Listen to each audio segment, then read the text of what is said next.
Calabria, Italy, the town where saying its name brings misfortune. Locals won't even say its name, they just call it that town. Calabria sits high in the hills of southern Italy, and it has a reputation so toxic that, so much as whisper in the town and its surrounding villages, people actually spit on the ground to ward off evil. It all began when a high-powered lawyer declared in court, "If I'm lying, may this chandelier fall." And it did, right onto the courtroom floor. Nobody was hurt, but from that moment on, Calabria was doomed. Now, over the next few decades, people in nearby areas blamed the town for everything from sudden passings to car crashes to crops falling. One popular theory is that the curse comes from La Catre, which is a mysterious woman said to be a witch who lived in isolation and was blamed for casting evil spells on men who rejected her. Now, even tourists report electronics malfunctioning as soon as they enter the village. There are stories of people experiencing sudden nosebleeds, dizzy spells, and even blackouts while walking through its eerily quiet streets. The town capitalizes on the myth with an annual festival, but the locals, they keep their distance. Dudleytown, Connecticut, the village that drove people mad. Now, deep in the woods of Connecticut, a once thriving settlement is now completely erased from modern maps. Dudleytown has no street signs, no population, just rumors, whispers, warnings. It was founded in the 1740s by a family whose bloodline was supposedly cursed after involvement in English royal scandals. Now, over time, the town became a vortex of tragedy. Residents suffer horrific losses, entire families passed away by taking their own lives, people went mad or just vanished, and when the town basically just dissolved after that. Now, today the woods that cover Dudleytown are eerily silent, no birds, no bugs. Paranormal investigators call it a dead zone. Visitors report overwhelming panic, nausea, and unexplained scratches appearing on their bodies. Even Zach Bagans from Ghost Adventures refused to film an episode there, calling it one of the most dangerous locations in America. The Dark Entry Forest Association now owns the land and bans public access, but thrill seekers still sneak in. Some never make it back out without being changed in some terrifying way. Aokigahara in Japan, which is the forgotten cursed villages. Now, Aokigahara is infamous, the forest of doom, but what most people don't know is that on the edges of Aokigahara are forgotten villages that once practiced something darker than demise, Abasut, which is the ancient and horrifying tradition of abandoning the sick and elderly in remote areas to just pass away. These ghost villages were already steeped in tragedy before the taking your own lives, epidemic took hold. Now, locals believe that by leaving loved ones to pass in the forest, they'd avoid starvation for the rest of the family, during famine. It wasn't assassination, it was a sacrifice to them. Now, today these villages are beyond repair, buildings half swallowed by vines and rot, shrines toppled over, and homes, still containing, tattered futons and rusted utensils. Visitors who enter often return with stories of spirits following them home, cameras that refuse to work, and a very eerie sense of being watched. Even Japanese psychics refuse to go near the forest, saying it's filled with yuri, which is restless souls trapped between life and the afterlife, angry at how they passed. Pripyat, Ukraine, the ghost town time forgot. Now, on April 26, 1986,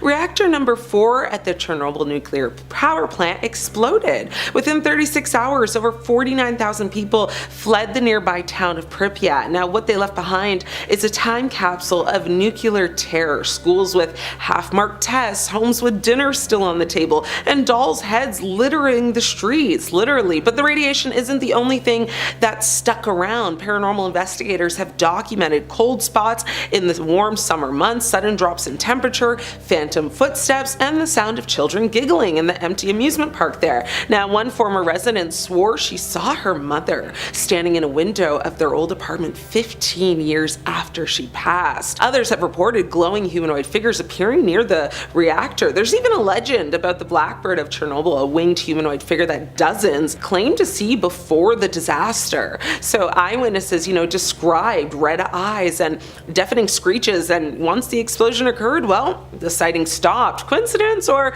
something much more terrifying? Centralia, Pennsylvania. This is the town that's still burning today. Beneath the surface of Centralia, Pennsylvania, a fire has been burning for over 60 years. In 1962, a landfill fire accidentally ignited a coal seam that still smolders underground to this day. Now, roads buckle, smoke pour from cracks in the ground, the air reeks of sulfur and scorched earth, but it's not just the physical danger that's terrifying there. There are also chilling supernatural claims. Former residents and visitors have reported hearing voices in the smoke, including cries for help coming from beneath the ground. Some say that they've seen shadow figures moving inside the fog as well. A local priest once declared the land was cursed, saying the mine opened a gate to hell. And get this, Centralia directly inspired the ghostly town of Silent Hill in the video game and movie series. Today, only a few homes remain standing, but even those are technically illegal to inhabit, so don't go. A highway into town called Graffiti Highway has since been covered by the state to keep people out. Humberstone and Lenora in Chile, which is a grave-robbing ghost town. Now, in the middle of Atacama Desert sit two mining towns kind of frozen in time and surrounded by demise. Now, Humberstone and Lenora were once bustling with nitrate miners, but exploitation, brutal working conditions, and disease kind of decimated the population. Now they're full-blown ghost towns, and I mean that literally. Decades ago, grave robbers looted local cemeteries, leaving open coffins, shattered bones, and disturbed tombs under the desert sun. The result? Well, a spike in paranormal activity so intense that even scientists started paying attention. Visitors have captured apparitions walking across dusty streets. In EVP sessions, ghost hunters recorded chilling messages in Spanish, some sounding like miners screaming for help. Now, there are also reports of small, childlike figures appearing in doorways and then just vanishing into thin air. And the temperature often drops nearly 20 degrees inside these abandoned homes. Kadara, India, the village that disappeared overnight. Now, 2 centuries ago, the entire population of Kadara, around 1,500 people or so, vanished literally overnight. Now, according to legend, they left behind a curse so powerful that no one has ever been able to live there again. The story goes that a powerful minister demanded to marry a village girl against her will. Rather than surrender her, the entire community evacuated in secret, leaving behind food, clothes, and livestock. Before they left, they cursed the land, though. Now, attempts to resettle Kadara have failed, spectacularly. Farmers have found their animals kind of passed away overnight. Tourists reported disembodied voices and the sensation of being watched from behind. And there's also crumbling walls. Paranormal teams from around the world, including India's own ghost hunting societies, have visited Kadara, and nearly all report very unexplained activity. Oradour-sur-Glane in France, which is a villain frozen in mass execution. On June 10, 1944, SS troops executed 642 people in the quiet village of Oradour-sur-Glane, including over 200 children. The town was left exactly as it was found: burnt out buildings, rusted bikes, sewing machines, and ashes. Now, the French government declared it a historical monument, but what's never been officially acknowledged is the heavy, suffocating presence that lingers there. Tourists report intense waves of sadness, seeing children's shadows darting between buildings, and hearing, basically just loud noises echoing in the distance. Some say they've heard the church bell ring, even though it was melted in the fire. Now, psychics who visited the site describe it as one of the most emotionally overwhelming places in Europe, so thick with sorrow it almost, takes you out. Now, these aren't ghost stories made up to sell books. These are places you can still visit if you dare. But after hearing what's happened to those who tried, the question is, should I go? It's no. Will I ever come back the same? Number 5. Bannack, Montana. Coming up first on our list of abandoned towns that might be home to something sinister is Bannack, Montana. This town is a notable hotspot for paranormal enthusiasts, due in part to featuring on Zach Bagans' ghost adventures, and if he was involved, you know it's legitimate. It was founded in 1862 when John White discovered there was gold on Grasshopper Creek, and the bells rang and all the prospectors rushed into them hills to strike gold and make it big. After that fortunate discovery, Bannack became your typical gold rush community in the Wild West. That means a lot of people with missing teeth and big straw hats came in to come swing pickaxes at rocks looking for gold. An onset of prospectors and money meant that 2-bit hoodlums and varmints were soon to follow. The roads leading up to Bannack became a dangerous place, where holdups, robberies, and all kinds of high noon trouble became common. It became infamous as one of the most dangerous parts of Montana. The route leading into it had more robberies than any other stagecoach route in the country at the time. And the wildest thing about this already pretty wild Wild West tale is that the leader of the outlaws that had been raiding the stagecoaches on Bannock was Bannock's own sheriff. That is incredible. That's an M. Night Shyamalan twist.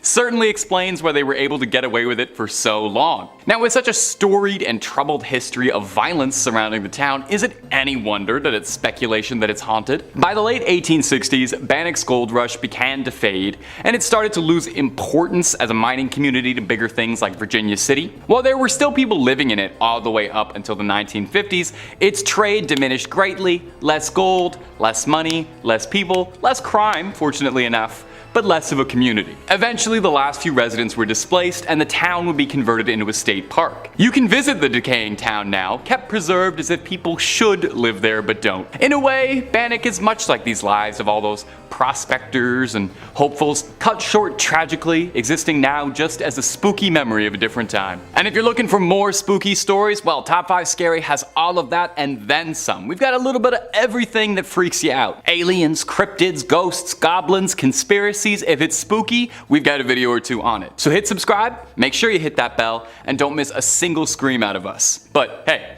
do that at the end of this video, okay? I got way more ghost towns coming up for you.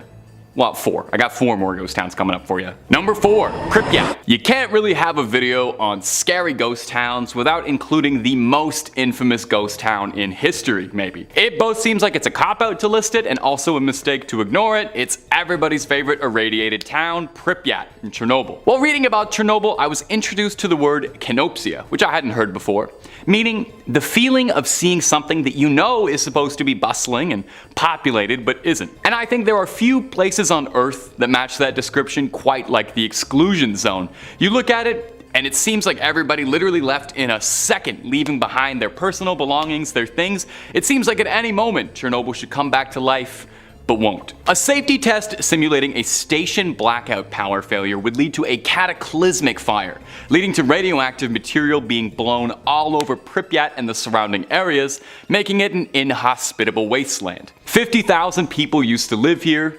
Now it's a ghost town. Yeah, that line is from Call of Duty. I did steal that. Now, Chernobyl, despite the fact that it is literally an irradiated wasteland straight out of the movies, is an above average popular site for tourists and would-be stalkers who want to explore around the exclusion zone for fun. I kind of understand it. I think I'd want to stand around, look around a bit, take it all in, and then immediately get out of there and go to a doctor. I'm not sure I'd spend too much time there personally. Now, as one might imagine, visiting the zone isn't as simple as walking on in and buying a ticket. For starters, the country is kind of busy right now, so not really the best time. But if you were to go, you're advised strongly to go with a guide or someone who knows the area very well due to how dangerous and unknown everything is out there. Avoid touching anything unnecessary, vegetation, or the wild dogs that roam the streets. They're very cute, but their fur is just a little bit too irradiated for me. You gotta wear boots, a mask, and an outfit that covers as much as possible to avoid any dust. You're asked not to enter buildings without approval, since some of them are so degraded that they could collapse under you at any second like the worst game of Jenga. It's kinda hard to look at stuff of Chernobyl and not feel like a pit in your stomach, you know? Looking at what happens when human indifference wreaks unspeakable havoc to the lands around it, poisoning the earth forever, radiating the animals, destroying people's homes and lives, and this ended on a bit of a bleak note, didn't it? I'm sorry, this list of abandoned towns hasn't been more fun. I did try to look if maybe there was like an abandoned circus or like an abandoned Toys R Us that would have been fun to talk about, but it's mostly gonna be irradiated wastelands and places where everybody died. Sorry. Number 3, Centralia, Pennsylvania. Coming up next on this list of spooky ghost towns is going to be Centralia in Pennsylvania. Now, as far as ghost towns go, Centralia's got a bit of the Hollywood bug, serving as the inspiration for the titular town in the 2006 horror flick Silent Hill. Now, as a Silent Hill mega fan, I feel the need to point out the video game version isn't based on this town, but it is mostly based on Kindergarten Cop. Look that up, it's a weird thing, but the school in Silent Hill, school in Kindergarten Cop, I don't know. Now, Centralia, back to this one, was a once flourishing community wrecked by a coal mine fire that destroyed the town, leaving only fog and ash raining over the skies. In 1962, a fire started in a landfill and spread to the coal tunnels that lay deep beneath the city, thousands of feet below the surface of the town. Rescue crews tried their best to put out the raging flame, but the flame was too mighty to be quelled and eventually caught a coal seam that's still burning to this day. The town was abandoned. Windows boarded up, debris left in the roads, and never-ending clouds of smoke and fog circling the cracked roads, really getting that Silent Hill feeling. Now on paper, Centralia does not exist. The government removed its zip code, offices and buildings have all been abandoned, there's no services whatsoever. If you dial 911 in Centralia, nothing's gonna happen. The town has no infrastructure so to speak of. It's a sad story, another disaster upending a town and the life that the residents had. Now although the town was evacuated, there are a few clingers who refuse to give up on the life they've known. Perhaps it's rebellion or sheer stubbornness, but there are still a handful of people living in Centralia. The last census said that there were 5 homes that still had people living in them. Talk about a small town, I bet everybody knows each other. While everyone else fled, these last few loyalists intend to live out the rest of their days in Centralia, refusing to let the town be taken from them. So no demonic entities in Centralia, really just some very tired residents who won't give up the ghost. If you ever visit, make sure to be nice, okay? I feel like they've been through a lot. Number 2, Varosha, Cyprus. Coming up next on our list is going to be Varosha in Cyprus. Once a shining playground for the glitzy and glamorous, this paradisal resort in the Mediterranean was a popular spot for the celebrities of yesteryear in the 1970s to get away from it all and put their feet up and stop worrying about the daily stresses of having a lot of money and being a movie star. That kind of lifestyle's taxing. The suburbs enjoyed a thriving tourist economy, with the golden sands and beachfront hotels being a force in enticing people to come. Of course, fame is fleeting and nothing in this world lasts forever, like celebrity resort towns. In 1974, Turkey would invade Cyprus and occupy the north in a response to a Greek nationalist-led coup. So the 15,000 people that lived in Varosha all up and fled the city in terror, leaving everything behind as it stood. Unfortunately, years of political strife and controversies in the area kept Varosha's residents from ever returning to their homes,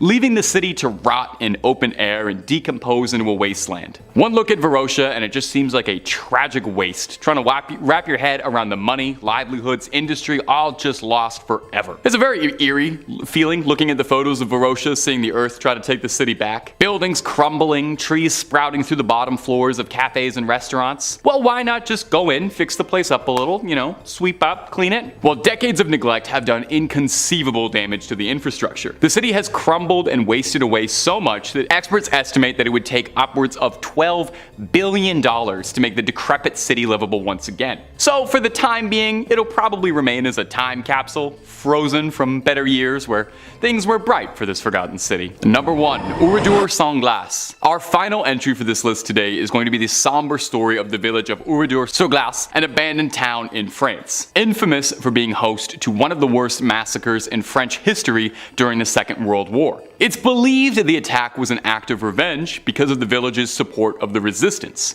So as retaliation, German soldiers rounded up 642 residents and killed them, and burned the houses to the ground. Some were fired at, while others were locked in a church that was burned. The only people from the village who managed to survive the horror were those that played possum and fled out into surrounding forests after the invading soldiers had all left. After the war had ended, nearby, there was a new Oradour-sur-Glane built nearby. But the original village, what's left of it at least, was ordered to be left untouched by President Charles de Gaulle, who insisted the village must be left standing as a monument to honor the dead who had been wrongfully taken too early.